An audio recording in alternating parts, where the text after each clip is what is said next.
On behalf of the Malcolm Johns family, JJ's Legacy, and the greater Donate Life community, I want to welcome you all to the 7th annual JJ's Legacy Gala Dinner and Auction. Give yourselves a big round of applause for being here. Welcome to our 7th annual JJ's Legacy. It's an honor to have everyone here tonight. Thank you for coming from the East Coast to the West Coast and from the Central Coast. All of our friends, Jeffrey's friends are here from Texas this year. As always, thank you. Thank you for coming. You know, it's really incredible. When I talked to Bob about my vision of what I wanted to do, he was like, you know, let's do it. And he has been a huge support. Bob has been through this journey of our last 7 years. You know, it's incredible. Thank you so much for all of your support and every time that you come. Thank you.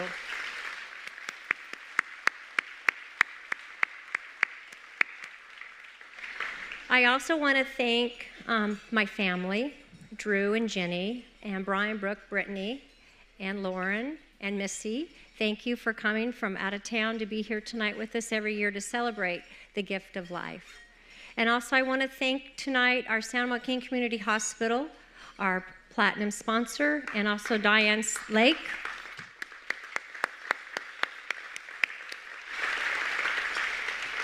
And also to Marjorie Nixon, my very dear friend.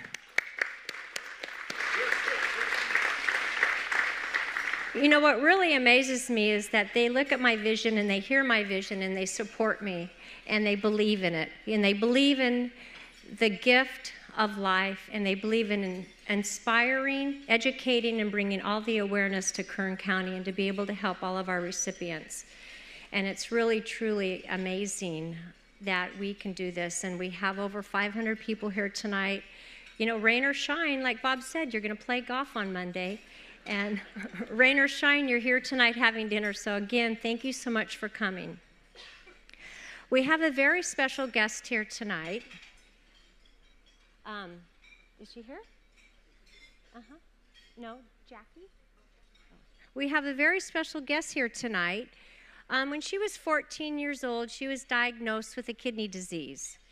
And for 5 years, she was on dialysis. And during that 5 years, she would travel every day from El Monte, California, to the Children's Hospital in downtown Los Angeles. Her mother would get up at 5 a.m. and drive her. And 7 years yesterday, she got the gift of life. She got Jeff's kidney, and she's here tonight.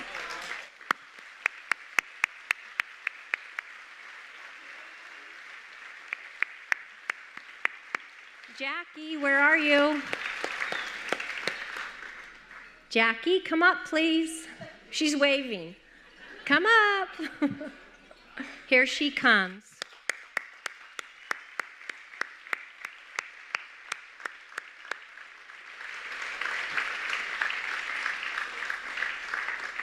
Those of you that knew Jeff, he was a very adventurous, can I say, enjoyed life to the fullest, if you know him.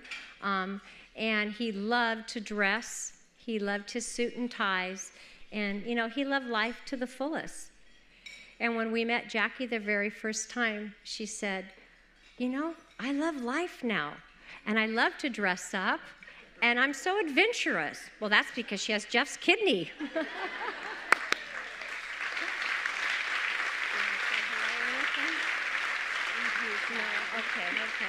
So this is Jackie Soto, and Jeff is in the house tonight. Thank you. Because it's March and it is National Kidney Month, we have a very special program to educate you tonight about the importance of kidney donation, those who are waiting for that life-saving transplant. And in Kern County, we have over 200 individuals who are waiting for that kidney. So with further ado, I'd like you to see the story about Rochelle Vaughn. Thank you. I put a post on Facebook saying that we had been down there and what I had been going through, and we'd gone through an evaluation, and I was accepted into the transplant program. Within a day, we had 21 people contact us saying that they wanted to be tested. I'm registered to hopefully give her a kidney and if my kidney doesn't work for her, I'll be giving it to somebody else, that's for sure. When I was in the dialysis center and I saw everybody sitting there, you know, it really touched my heart when I realized that a lot of these people will probably die waiting for a kidney. I know my mom has been very fortunate to have a lot of people come forward and offer to donate a kidney to her, but it started making me think that a lot of these people maybe aren't so lucky and they don't have someone. You don't actually have to know someone that needs a kidney to decide to donate one of your kidneys. Anyone that is in good health can give a kidney. It's not really a very invasive procedure. You can save someone's life. You can give them 25 plus years by giving them a kidney and be a true hero. Definitely yes to living donation. And I plan on starting getting tested, and I want to just give my kidney because even though I can't save my mom's life, there are tons of people out there that need one, and I'd be happy to give one to someone. I mean, I don't need it and they need it, so I mean, I would love to give it. And it's just a matter of giving.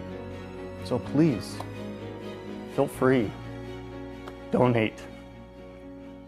So check yes at the DMV and say yes to living donation and give the gift of life.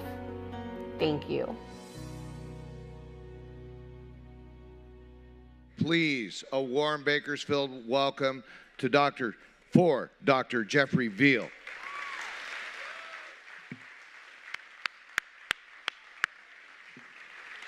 Thank you so much. Thank you so much. Oh my goodness, this is an event. This is an event. I don't want to get all braggy on Lori and Bob, but there's not 500 people here. I heard there's almost 600 people here tonight. So, I mean, a round of applause to Bakersfield. I didn't know what I was getting into, but this is great. I got to tell you, it's a special night for me because I ran into Amanda, who is the best friend of someone who donated a kidney to a person I transplanted 2 weeks ago. So it was extra special for me. And I'm just going to say three things. I was watching that video, and I believe it was Rochelle, whose daughter said, look, I would like to donate.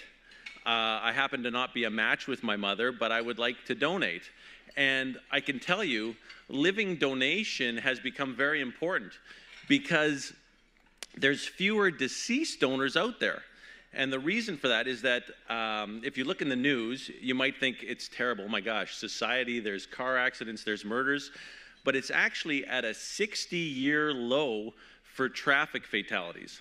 And that's because of airbags and seat belts, and kids these days, they want to Uber or use a smart car, or they don't even care about a car.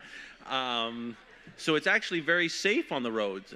And the murder rate, unless you're in Chicago or a few other centers, most American cities are at a 50-year low for murder rates. So that means that society, it's great news for society, but there's not as many deceased donor kidneys available. There's not as many deceased donor organs. And so living donation has become more and more important. And I just want to say that if you feel like you have a loved one that can donate a kidney, donate, but it still is a surgery. There's a 3 in 10,000 chance of death.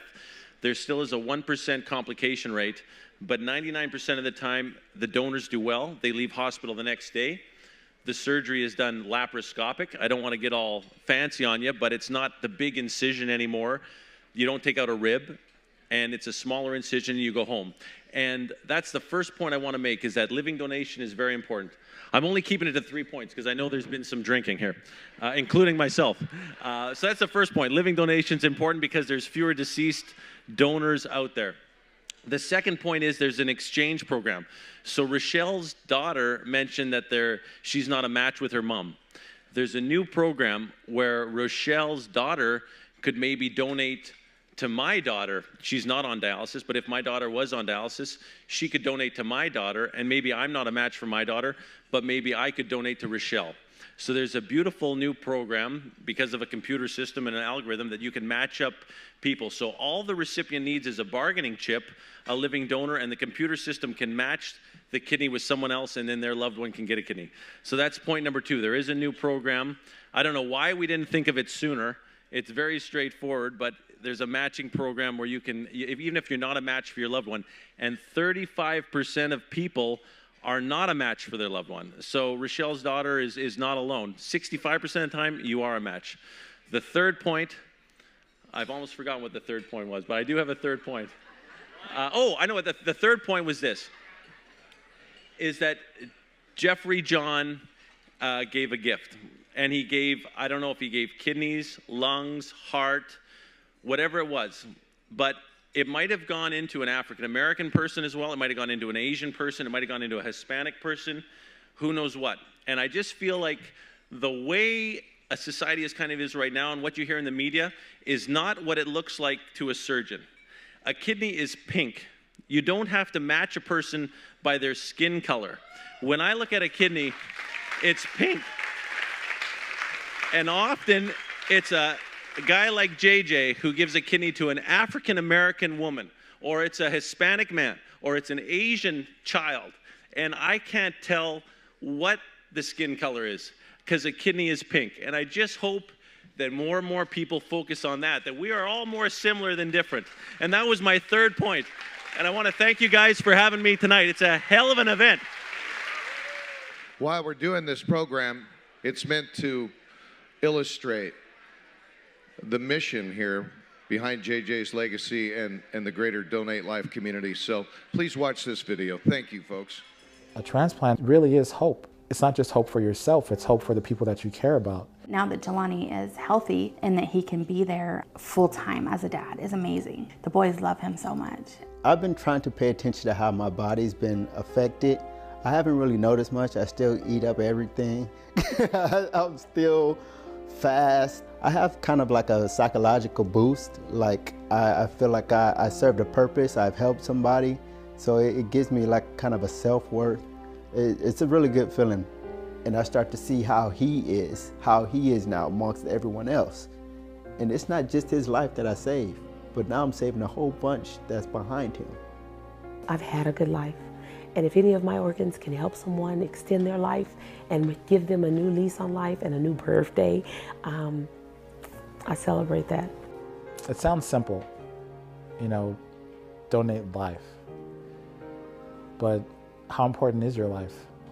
And when you receive a transplant, somebody is giving it back to you. I gave the gift of life, and I'm a living donor.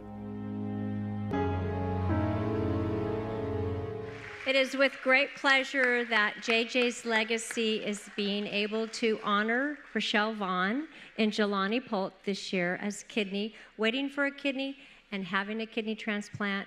And we would like to honor you with a presentation this year.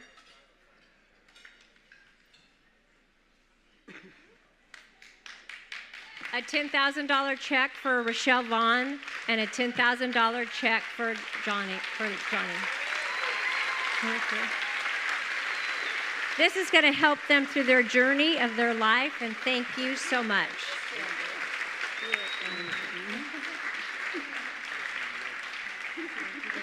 Thanks, Jelani. And Ronnie, thank you for giving the gift of life.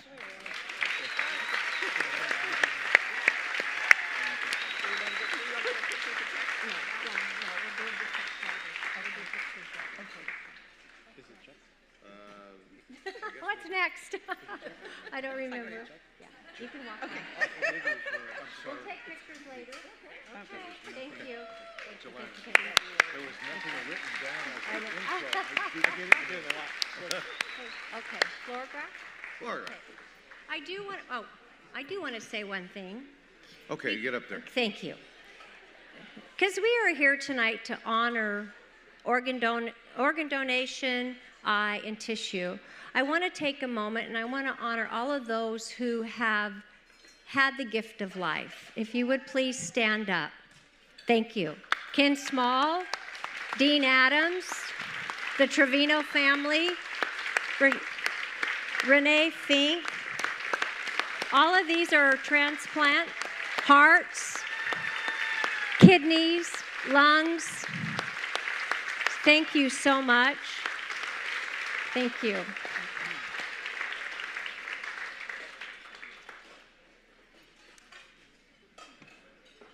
Donate Life uses multiple media platforms to promote organ and tissue donation, but perhaps the most impactful and visible means of telling the world about the value of donating life is the stunning floats that are created each and every year for the Tournament of Roses Parade in Pasadena. I wanted to show you, give you a look at this year's award-winning Donate Life float. Take a look at this. In Bakersfield, the Nelson family adds the finishing touches to the portrait of Lindsay Christine Nelson, who was just 15 months old when she died in a drowning accident in 2007. After Lindsay died, surgeons recovered her liver, kidneys, and 2 heart valves. She saved a 36-year-old woman, a 3-year-old little boy, and 2 newborn, 18-day-old and a 13-day-old baby girls from South Carolina. So I know it was important to those families, a huge blessing for them, you know. The Rose Parade reaches homes in 100 different countries around the world. It's watched by millions here in the U.S. No better platform, perhaps, to promote the premise of organ, eye, and tissue donation. The Rose Parade is an amazing event because millions of viewers are watching the Rose Parade every day, and we know that our inspiring stories will allow those viewers to think twice and think about signing up to be an organ and tissue donor. Good evening, everyone. The legacy of human kindness was established to honor and support men, women, and families who give the greatest gift, the gift of life. And so it is a privilege this evening to say thank you for your human kindness and for the gift of life. And it is a privilege now to honor you with this Flora Graph in honor of Lindsay Christine.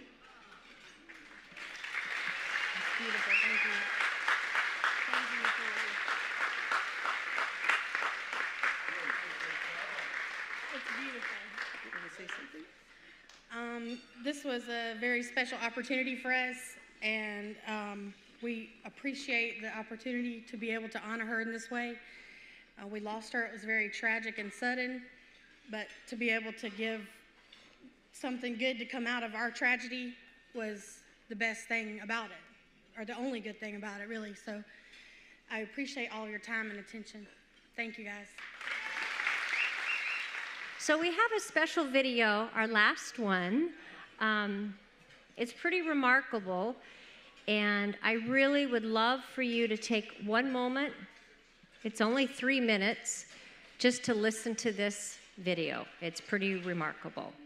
When I first saw his injuries, there was no doubt that he needed to be immediately taken by ambulance. His hands from wrist to fingertip had swollen at least double, if not triple the size, and they had turned gray. When Tanner was 11 months old, he was very active for his age, much more active than any of my other children, and I have 4. He wasn't walking, but he was crawling and climbing, and had managed to sling his leg up on the fireplace, and he crawled up there and fell into the live flame. His pajamas were singed. He pushed himself up, and his brother Wyatt, who was 5 at the time, kind of heard him at that point and pulled him down and called for me. I remember they got us in the ambulance, and he told me we were going to San Joaquin, and he just had stated that they had opened a burn center and that it was the best place to take him. The tunnel vision was just so intense, and I only remember everyone from the knee down. I couldn't even look up, and I was just looking down and crying, and I heard a nurse say, "This is the surgeon, he's here to speak to you," and I just looked at his feet, and he had on Chinook sandals, and I just remember thinking, he didn't come from upstairs, he didn't come from down the hall, he left somewhere at 8 o'clock at night on a Sunday to come and see my son, and now now that I know it was Dr. Freeman, I understand why he did that. Like, the expert care makes all the difference. And I was also a little bit frightened because it made me realize that they weren't going to bandage him up and send us home, that we were going to be there, and it was more serious. Immediately, it was a whirlwind of surgery, skin graft. He had donor skin placed on him. Then 3 days later, he had his own skin placed on him. 3 weeks later, he had another skin graft. That was Thanksgiving weekend. It didn't end, and it kept going. And I don't know the exact number of how many times he's received donor skin. He's also received skin grafts from his own body. They take from his groin and from his head. I never really considered ourselves a donor recipient until 2 years into Tanner's injury. I went with my fiance to JJ's legacy dinner. JJ was his very best friend. I was sitting and I was listening, and they were talking about how the skin is our largest organ, and it is the largest amount. I was sitting there thinking, and I'd never pieced it together, that Tanner had received at the very same time that JJ had passed away. And to have such an intimate connection between me and my fiance, that his best friend, who he grieves over, could have potentially donated skin to his now stepson, who he's been raising since he was 18 months old. And that was just so amazing. And I'm not a big stars align kind of person, and to me, that was amazing. Tanner is 7 now. He just had his birthday this past November. He's in 1st grade. He loves to run. He loves to climb. He could potentially have been handicapped, and because of the donation of others, there's just not a handicapped thing about my son in any way, shape, or form.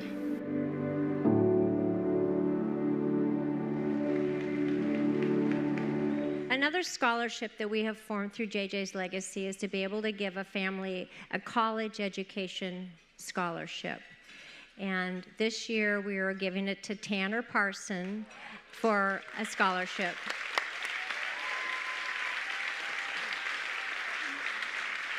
So we have a $5,000 scholarship for Tanner to be able to go to college. And Brian. I want to thank you all for attending tonight. You're truly helping us make a difference in our community. All the money raised here tonight stays right here in Kern County to benefit our people here. Don't forget to pick up your silent auction or your raffle items at the door. The winning bidders, numbers, and names are on a board out in the lobby. So you want to make sure you check in with the bank, even up, make sure that money gets to JJ's Legacy. So the evening's not over. We're going to finish it in style and dance the night away. Give it up once again for Foster Campbell and friends, everybody. God bless you. We'll see you here next year, as Jeffrey Johns would say. Thank you again for giving tonight.